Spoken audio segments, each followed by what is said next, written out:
नमस्कार रसिकांनो, मी जगदीश खांदेवाले युवराज चॅनलवर आपले सहर्ष स्वागत करीत आहे.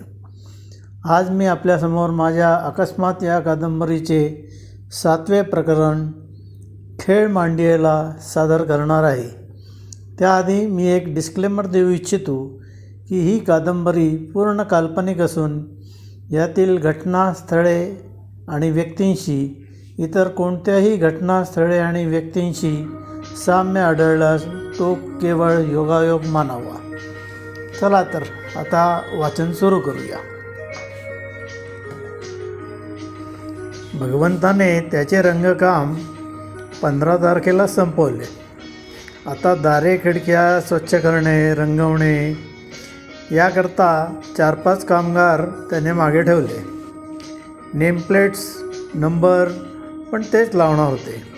एकंदरीत त्या फ्रंटवर लक्ष देण्याची काही गरज नव्हती. शाळा एकंदर रंगरूपाला आल्यासारखी वाटत होती. ठरल्याप्रमाणे 25 तारखेला निकाल लागला. शाळेचे बदललेलं रंगरूप बघून पालकांना बरं वाटत असल्याचं दिसत होतं. या गोष्टी महत्त्वाच्या आहेत, पण याहीपेक्षा महत्त्वाचे आहेत ते आपले विद्यार्थी, त्यांची प्रगती, त्यावर आपण लक्ष केंद्रित करायला पाहिजे, सरांनी मीटिंगमध्ये बजावलं. समीर आणि विजय सरांना रिपोर्ट करायला गेले. सर्व कामाची प्रगती बघून सरांना समाधान वाटलं. त्यांनी तसं बोलून पण दाखवलं. आणि आता ही सर्व कामं वेळेच्या आत पूर्ण झाली पाहिजेत, ही तुमची जबाबदारी, असंही बजावलं. नंतर काहीतरी आठवल्यासारखं करून ते म्हणाले, समीर, तुझ्यावर अजून एक जबाबदारी मी टाकणार आहे. कोणती? स्पोर्ट्स टीचरकरता मी प्रयत्न केले, अजून तरी कोणी आलं नाही. तू हे काम करशील? जरूर करेन.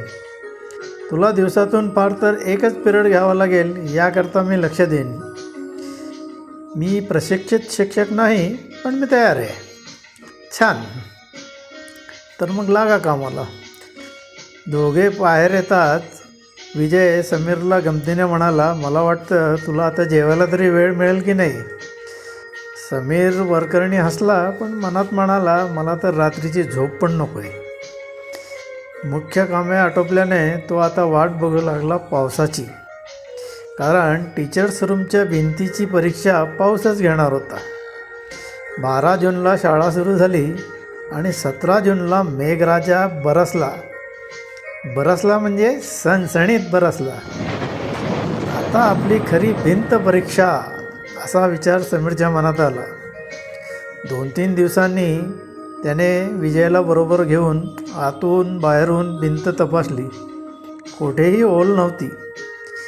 त्याची भिंत तपासणी सुरू असताना अर्थातच पाटील सरांचे लक्ष होतेच. अजून पावसाळा बाकी आहे, त्यांनी टोमणा मारलाच.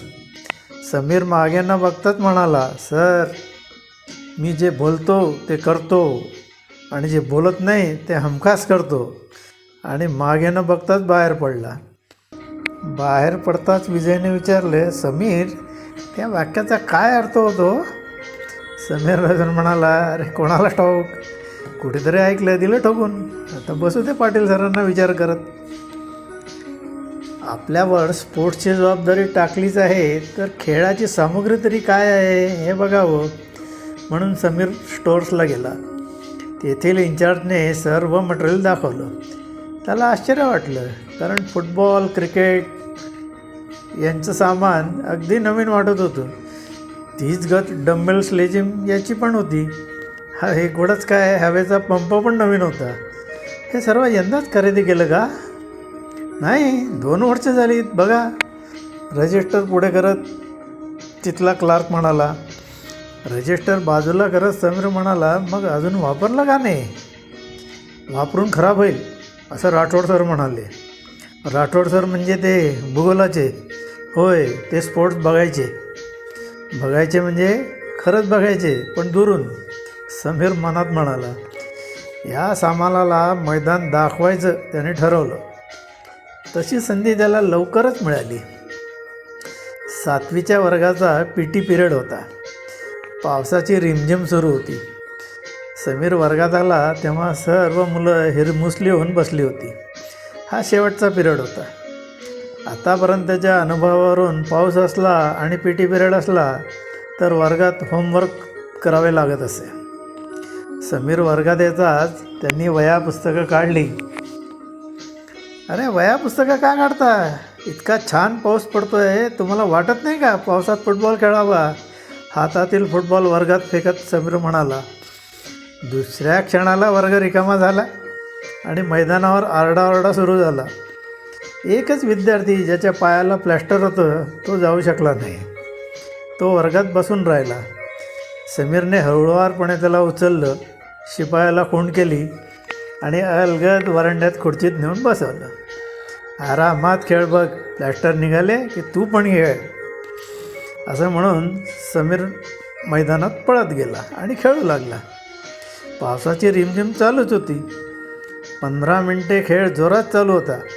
शाळेच्या इतिहासात हे अघटित असावे, कारण मुलांचा गलका ऐकून बरेच शिक्षक वर्गाबाहेर येऊन काय चाललं आहे हे बघू लागले. मध्येच गलका थोडा कमी झाला तर त्याला जाणवलं. त्याने वळून वरांड्याकडे बघितलं तर पाटील सर हातवारे करत पाठक सरांना घेऊन मैदानाकडे येताना दिसले. त्यांनी सरांच्या डोक्यावर छत्री धरली होती. सर आता? एका मुलाने विचारलं. आता काय, पीटीचा तास आहे, आपण खेळ चालूच ठेवायचा. हो असा गलका सुरू करत मुले परत खेळू लागली. पाटील सर आणि पाठक सर सीमारेषेवर येताच पाठक सरांनी 2 मिनिटे रंगात आलेला खेळ बघितला.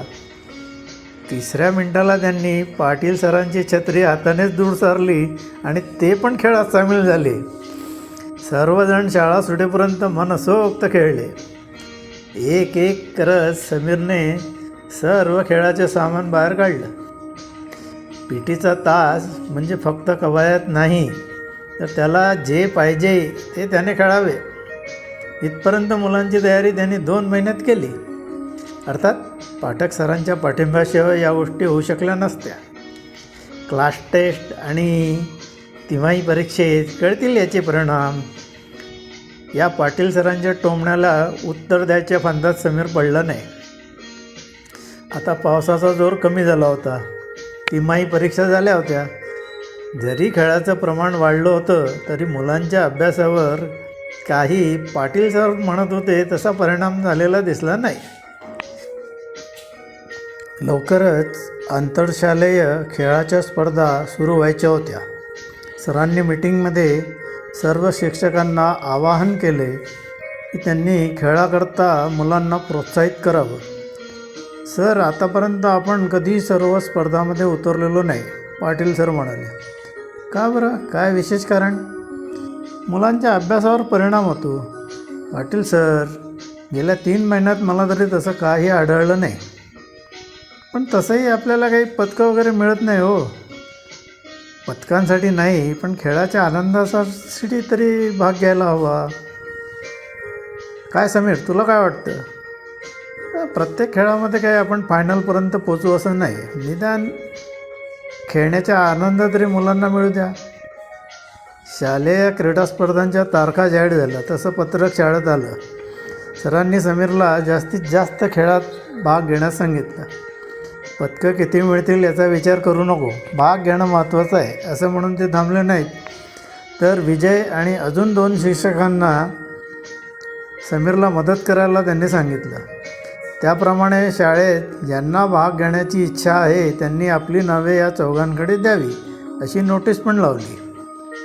रोजच्या पी टी पिरियडमुळे मैदानी खेळात कोण भाग घेऊ शकतील, क्रिकेट फुटबॉलमध्ये कोण नावं देतील याचा समीरला अंदाज होता. त्याने टीम करायला आधीच सुरुवात केली होती आणि याची चर्चा टीचर्स रूममध्ये होणं स्वाभाविक होतं. शिक्षकांचा सूर तसा नाराजीचा होता. 1 महिना मुलांना खेळासाठी सूट द्यावी लागणार, अभ्यासाकडे दुर्लक्ष होणार असं त्यांना वाटत होतं. आतापर्यंत शाळेची कामगिरी तशी नगण्यच होती. यातून काय साध्य होणार ही शंका होतीच. पण सरांनीच सांगितलं म्हणून नाराजीनेच का होईना सर्वजण मदत करू लागले. समीर, विजय आणि काही नवीन शिक्षक यांना मात्र तसं वाटत नव्हतं. बोलण्यापेक्षा आणि वाद घालण्यापेक्षा आपण कामातून बोलू हे समीरचं मत त्यांना मान्य होतं. समीरने तर इतर शाळांची प्रॅक्टिस मॅचेस पण घ्यायला सुरुवात केली. या सर्व तयारीचा आणि संयोजनाचा परिपाक म्हणजे शाळेने क्रिकेटमध्ये फायनल मारली. तसंच धावण्याच्या प्रत्येक प्रकारात पहिला किंवा दुसरा क्रमांक पटकावला. 200 आणि 400 मीटर स्पर्धेत तर त्यांनी जिल्हास्तरीय स्पर्धेमध्ये प्रथम क्रमांक पटकावला. याची दखल घेऊन विशेष प्रशिक्षणासाठी त्यांना पतियाळा येथे पाठवण्याचे राज्य शासनाने ठरवलं. या यशाने शाळेने अर्थातच भरभरून कौतुक केलं. आधी टीका करण्यात जे पुढे होते ते आता कौतुक करायला पुढे सरसावले. उलट आम्ही आधीच सांगत होतो शाळेत गुणी खेळाडूंची कमतरता नाही, पण ऐकतो कोण, अशा चर्चा सुरू झाल्या. असे काही फार मोठं घवघवीत यश नव्हतं, पण समीर त्यामुळे जरा सुखावला हे मात्र खरं. काही दिवसातच हा कौतुकाचा भडीमार ओसरला आणि समीर आपल्या साचलेल्या कामाचा उपसा करू लागला. अशातच त्याला एक दिवस सरांचा फोन आला. समीर जरा ऑफिसमध्ये येतो का? समीर ऑफिसमध्ये गेला तर तिथे 2 विद्यार्थ्यांचे पालक आले होते. हे श्री व सौ साळुंके आणि भोसले, आपल्या 200 आणि 400 मीटरमधील विजेत्यांचे पालक. आणि हा समीर. अभिनंदन, समीर म्हणाला, कारण त्याला वाटलं हे आभार मानायलाच आले असतील, पण तसं नव्हतं. तुमचं अभिनंदन राहू द्या तुमच्याजवळच, आधी सांगा हे धावण्याचं खूळ तुम्ही मुलांच्या डोक्यात का भरवलं? सौ साळुंके तणतणल्या. हे बघा, आता ते दोघंही पतियाळाला जायचं म्हणून अडून बसलेत. भोसलेंनी री ओढली. समीर बुचकळ्यात पडला. अहो, 2000 स्पर्धकांमधून तुमच्या मुलांची निवड झाली याचा तुम्हाला काहीच आनंद नाही का? आहे ना, पण ते इतक्या पुढे जातील हे आम्हालाही वाटलं नव्हतं. आता तुम्हीच त्यांना समजावा की हे खूळ आपल्याकरता नाही म्हणून. परत सौ साळुंके बरसल्या. हे बघा सर, मी एक मध्यमवर्गीय माणूस आहे. मुलाने इंजिनियर व्हावं एवढीच अपेक्षा आहे आणि आता त्याच्या डोक्यात हे घुसले. आता श्री भोसलेंना कंठ फुटला. अहो, एवढं जपून जपून का बोलता? सरळ सांगा की मुलांना तुमच्यासारखं 15-20 हजार कमावणारा मास्तर करायचा नाही म्हणून. सौ भोसले करवादल्या.